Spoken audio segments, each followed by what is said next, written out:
কি ভাইয়া, পড়াশোনা ভালো লাগে না? পড়াশোনা ভালো লাগে না, তাই না? তুমি তাহলে বাস্তবতা বুঝোই না।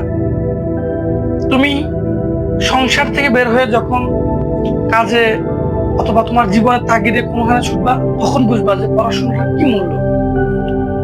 একটু নিজের জন্য হলেও পড়াশোনা করতে হবে। অবশ্যই নিজের জন্য হলেও একটু পড়াশোনা করতে হবে। কারণ তোমার বাবা মা তোমার, আর এই যে তাদের চোখ দিয়ে তোমাকে দেখতেছে, তাদের সফলতা কিন্তু তোমার মাঝে। এজন্য পড়াশোনা করো ভাই। পড়াশোনার বিকল্প কোনো কিছুই নাই। পড়াশোনা করো।